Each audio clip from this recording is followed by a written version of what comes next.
வணக்கம். கோல்டு, சில்வர பத்தி ஒவ்வொரு வாரமும் நான் என்னோட வீடியோஸ்ல அப்டேட் பண்ணிட்டுருக்கேன். ஏன்னா, இந்த வருஷம் 2025 கோல்டு, சில்வருக்கான ஒரு பெஸ்ட் இயர் அப்டின்னு சொல்லலாம். இயர் டூ டேட் அதாவது இந்த 2025 பிகினிங்லேருந்து இப்போ வரைக்கும் ரெக்கார்ட் ஹை சில்வர பொறுத்தவரைக்கும் 90% வரைக்கும் இன்க்ரீஸ் ஆயிருக்கு.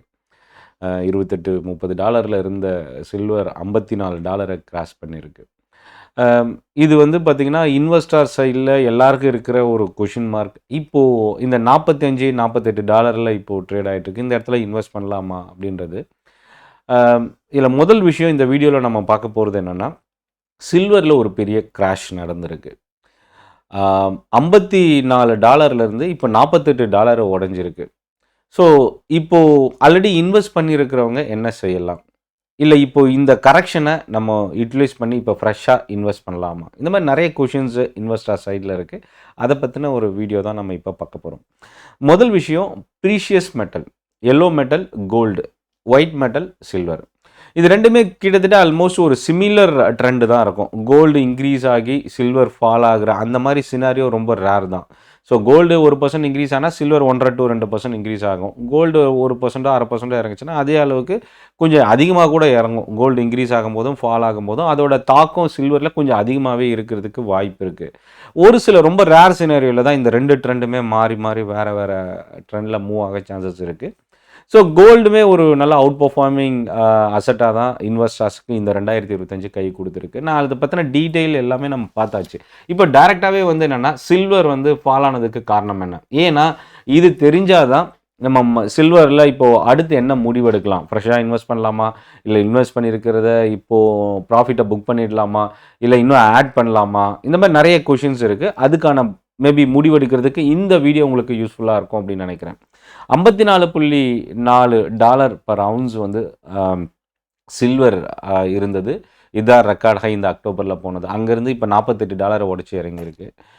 இத ருப்பியில பார்க்கும்போது ₹1,90,000 ஒரு கிலோ இருந்த சில்வர், இப்போ கிட்டத்தட்ட 42,000 to ₹43,000 ஒரு கிலோக்கு இறங்கியிருக்கு. ஸோ இது ஒரு நியர்லி இப்போ ₹1,50,000 கிட்ட ஒரு கிலோ சில்வர் ட்ரேட் ஆயிட்டிருக்கு.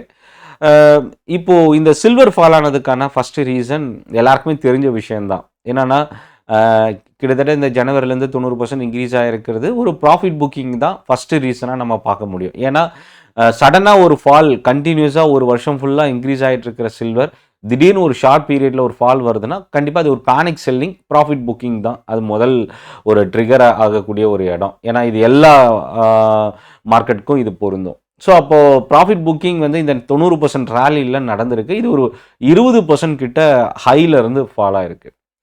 2வது RSIல வந்து பார்த்தீங்கன்னா, ஓவர்பாட் ஜோன் ட்ரிகர் பண்ணது.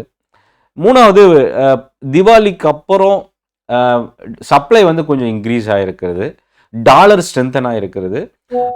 இப்போ நியர் டேர்ம்ல வந்து பார்த்தீங்கன்னா, ஃபெடரல் ரிசர்வோட பாலிசி அவுட்கம் ரொம்ப குரூஷியலான ஒரு ஸ்டேஜ்ல இருக்கு. ஏன்னா, இன்னும் அடுத்து இந்த மாசம் அக்டோபர் முடிஞ்சா நவம்பர் அண்ட் டிசம்பர். இந்த நவம்பர் அண்ட் டிசம்பர்ல அவங்களோட ரிசர்ச் கம்பெனிஸ் என்ன சொல்றாங்கன்னா, 2 ரேட் கட் இருக்கும். ஒரு சிலர் 3 ரேட் கட் இருக்கும் அப்படின்றத சொல்றாங்க.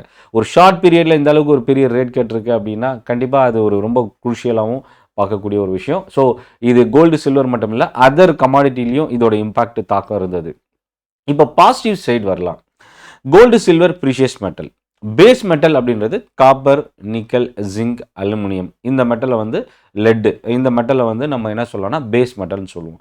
இந்த மெட்டல்ஸும் இப்போ தொடர்ந்து கன்சிஸ்டன்ட்டா இன்க்ரீஸ் ஆயிட்டு இருக்கு. அலுமினியம் ஹைய ரீச் பண்ணியிருந்தது.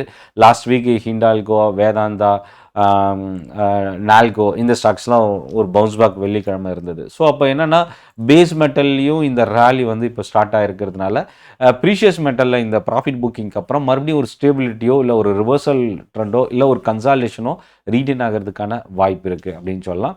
ஸோ இப்போதைக்கு இதுல ஒரு நெகட்டிவ் விஷயம் என்ன அப்படின்னா, இந்த கரெக்ஷன் வந்து இன்னும் தொடருமான்றதுல ஒரு சின்ன கன்சர்ன் இருக்கு. என்ன அப்படின்னா, கடந்த 12 மாசத்துல இருந்த அவுட்ஃப்ளோ சில்வர்ல இந்த 3 வாரத்துல மட்டுமே நடந்திருக்கு.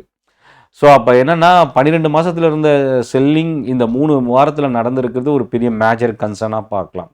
ஸோ 2வது விஷயம் என்னன்னா, இது ஒரு ஹெல்த்தி கரெக்ஷன் தான். ஏன்னா 90% இன்க்ரீஸ் ஆகுற ஒரு ஸ்கிரிப்ட் கன்டினியூஸா ரேலியில இருக்கும்போது, ஒரு ப்ராஃபிட் புக்கிங் கண்டிப்பா வரும். அது 20-30% அதோட பாதிப்பு இருக்கிறதுக்கு வாய்ப்பு இருக்கு. மேபி இன்னும் ஒரு 5%ஓ இல்ல அப் டூ ஒரு 10%ஓ மேபி இது இறங்கலாம். அப்படி இறங்குனாலும் ரிவர்சல் கன்டினியூஷன் வந்து டர்ன் ஆகுறதுக்கான சான்சஸ் இருக்கு. ஸோ இது ஒரு பாசிபிளா நம்ம பார்க்கலாம். லாங் டர்ம் இன்வெஸ்டர் என்ன பண்ணலாம் அப்படின்னா, இந்த கரெக்ஷன்ல நீங்க ஒரே இன்வெஸ்ட்மெண்ட்டா பண்றத விட கொஞ்சம் கொஞ்சமா நீங்க ஆட் பண்ணலாம். ஒவ்வொரு கரெக்ஷனையும் நம்ம ஆப்பர்ச்சுனிட்டியா யூஸ் பண்ணலாம். Short term, near term volatility கொஞ்சம் அதிகமா இருக்க வாய்ப்பு இருக்கு. ஸோ அப்ப என்னன்னா, இப்போ ஃப்ரெஷ்ஷா நீங்க இன்வெஸ்ட் பண்ண போறீங்க அப்படின்னா, ஒரு ஷார்ட் டர்முக்கு நான் கவனிக்கிறேன் அப்படின்னா, நீங்க என்ன பண்ணலாம்னா, மேபி இடிஎஃப்ல நீங்க ஃபோக்கஸ் பண்ணலாம்.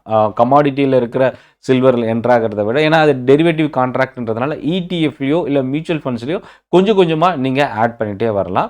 மேபி அது எஸ்ஐபியா இல்லாம இருந்தாலும், இடிஎஃப்ன்னும் போது மார்க்கெட் 9:15 இருந்து 3:30 வரைக்கும் இருக்கிறதுனால, எப்பப்பலாம் கரெக்ஷன் வருதோ அந்த டைம்ல போயிட்டு நீங்க உங்களுக்கு தேவையான சில்வரை நீங்க பர்ச்சேஸ் பண்ணிக்கலாம். அது ஆவரேஜ் பண்றதுக்கும் பிரைஸ் வந்து மேபி உங்களுக்கு வந்து ஒரு ஆவரேஜ் பிரைஸ் கிடைக்கும்போது, அது பவுன்ஸ் பேக் ஆகும்போது, அது நமக்கு இமிடியேட்டா, இன்ஸ்டன்ட்டா ஒரு ஷார்ட் டேர்ம்ல ஒரு ப்ராஃபிட்ட தர்றதுக்கும் சான்சஸ் இருக்கு. பட் எல்லா ஸ்கிரிப்ட்லயும் ரிஸ்க்ன்றது ரொம்ப அன்எக்ஸ்பெக்டட் அப்படின்றது தான் ஒரு முக்கியமான விஷயம். ஸோ அதனால நீங்க சில்வர் ஹை வாலடைல் கோல்ட கம்பேர் பண்ணும்போது அதிகமா ரிஸ்க் இருக்கக்கூடிய ஒரு அசெட். ஸோ அந்த அசெட்ல நீங்க ஃபோக்கஸ் பண்றீங்க அப்படின்னா, கன்சர்வேட்டிவ் இன்வெஸ்டர்ஸ் இப்போதைக்கு கொஞ்சம் வெயிட் அண்ட் வாட்ச் தான். ஏன்னா இது 90% இன்க்ரீஸ் ஆயிருக்கு. அதிகமான வாலடைல் இருக்கு. ஸோ இந்த இடத்துல இன்னும் ஃபால் ஆகுமா? இல்ல மறுபடியும் இங்கேருந்து பவுன்ஸ் பேக் ஆகி ரெக்கார்ட் ஆகி போகுமா? இது வந்து கொஞ்சம் ஒரு ஷார்ட் பீரியட்ல நடக்கக்கூடிய ஒரு விஷயமா இருக்கிறதுனால, இந்த ரிஸ்க் கன்சர்வேட்டிவ் இன்வெஸ்டர்ஸ் வந்து கொஞ்சம் நீங்க யோசிக்க வேண்டிய விஷயம் தான். ஸோ ஹை ரிஸ்க் இன்வெஸ்டர்ஸ் இப்போதைக்கு சில்வர் நீங்க ஃபோக்கஸ் பண்ணலாம். ஸோ நீங்க சேஃப் சைடு அப்படின்னா, இதில இன்னும் ஒரு ஒரு இன்வெஸ்டர் என்கிட்ட கேட்ட விஷயம் என்னன்னா, "சார் நான் ஒரு 5 லேக்ஸ்க்கு வந்து சில்வர் வச்சிருக்கேன். இப்போ வந்து அது இறங்குற மாரி இருக்கு. இப்ப நான் இந்த சில்வர செல் பண்ணிட்டா லாஸ புக் பண்ணிடவா? இல்ல ஒரு சில அவரோட ஆவரேஜ் போர்ஷன்ல ஒரு 70% ப்ராஃபிட்ல இருக்கு.